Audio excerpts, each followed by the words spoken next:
I've been using ING as my primary bank in Spain for the past 2 years, and I'm about to give you a full review of the bank and all its features. Alright guys, hi, I'm Nina here from the Free Info Spain channel. Thank you so much for stopping by. It's really sunny outside today. It's a nice day here in February. I'm gonna try to film this video without wearing my sunglasses. Alright, in this video I will cover the ease of setting up the bank account and how to do it. I will cover the different types of accounts that the bank offers and which one you should choose. I will cover their fees and their fee structure and overall what kind of price range we're looking at in terms of comparing to other banks in Spain. I will also cover what kind of cards they offer and which cards I would recommend that you get. And of course, since you're here on an English-speaking channel, I assume that you are a foreigner either looking to move to Spain or maybe you're already in Spain. So I will also cover in detail how foreigner-friendly the bank is. And finally, towards the end of the video, I will give my overall verdict and I will cover for whom this is a great bank and then maybe who should consider another type of bank.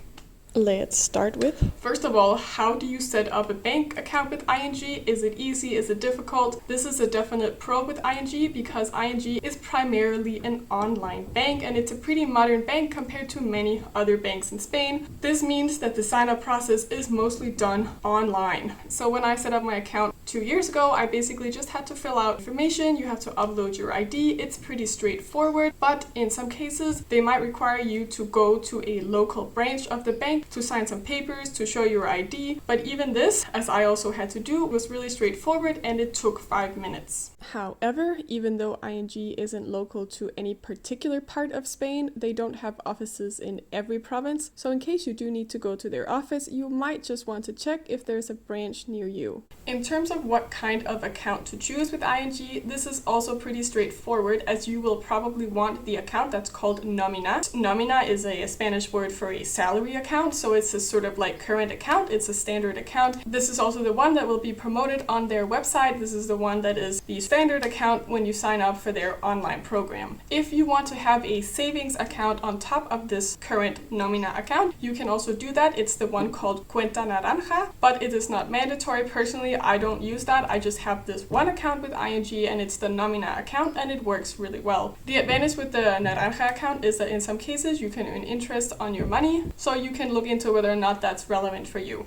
In terms of their fee structure, there's a difference between the online bank ING and sort of their other accounts, but now we're talking about the online bank. We're talking about you signing up for this account online, and that is in theory free as long as, and this is very important, as long as you comply with their one requirement, and that is that when you sign up for this account, you have to use it as your primary salary or income account, which means that you have to have at least 700 euros come into the account every month.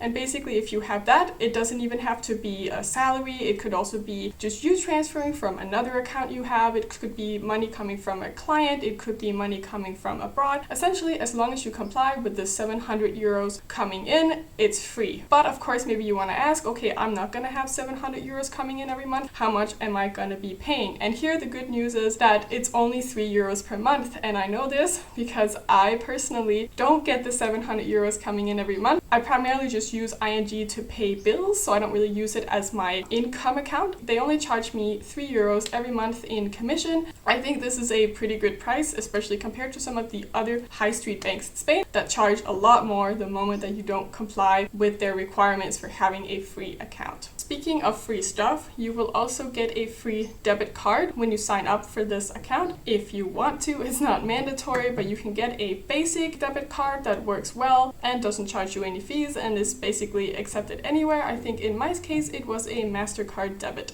So until now, we've talked about aspects of ING that I think we can overall call positive. But there is one downside to ING, and that is, and maybe you have read about this if you've Googled the bank, and that is that this is a primarily Spanish-speaking bank. Well, it basically means that unlike some of the other banks in Spain, some of the high street main banks, such as Sabadell or Santander, which generally speaking tend to have customer service and an interface in English, ING, as of now, only operates in Spanish. So this means that the app interface is going to be in Spanish, the website is going to be in Spanish, and also that their customer service in theory is only available in Spanish. Now you might think, oh, this is not going to work for me because my Spanish isn't good enough. But depending on your banking needs, this might not even be a problem. Because as you can see here, the vocabulary in Spanish that you need to be able to navigate and understand the app is actually pretty basic. You just need to know the word for things like balance, which is saldo, cuenta, which is account. It's pretty similar to English. Tarjeta, you probably know that from grocery shopping, means card. And if you navigate to your account overview to view all the transactions, movimientos sounds a little bit like movements. Transferencia is transfer. I mean, you get it. It's pretty basic. Even if your Spanish is like basic, you will get a hang of this really quickly. So don't let that scare you off. And even let's say that you do need some help with customer service at some point, if you go to one of their branches, even if the agents there don't speak English that well, I'm sure someone there will be able to help you. One of the reasons I personally recommend ING this much is because before I had the bank called Sabadell, but I had a horrible experience with them where they took 80 euros in fees without notifying me, or well, they claimed to have notified me, but I looked through my email and everything. I did not find any notification. I think that's quite a lot of money to just take from people. And so far, these €3 monthly charges from ING are perfectly fine, and I haven't had any major issues with the bank, so this is why I recommend it. So yeah, this is my overall verdict of ING. In general, it's thumbs up. The pros definitely outweigh the cons, and if you're looking for a basic bank to just take care of your basic banking in Spain, I would say ING is a really good choice. If you want to open a bank account with ING, I have left a link to their website in the description. This is not an affiliate link as they don't currently offer that, but if you found this video helpful and want to support the channel, there's also a link to the website called Buy Me a Coffee where you're very welcome to support the channel and help me make more videos. But either way, thank you so much for watching. If you have any questions about using ING as your bank in Spain, don't hesitate to leave a comment. And then I have nothing else left to say than greetings from sunny southern Spain. Don't forget to subscribe and see you in the next video. Bye!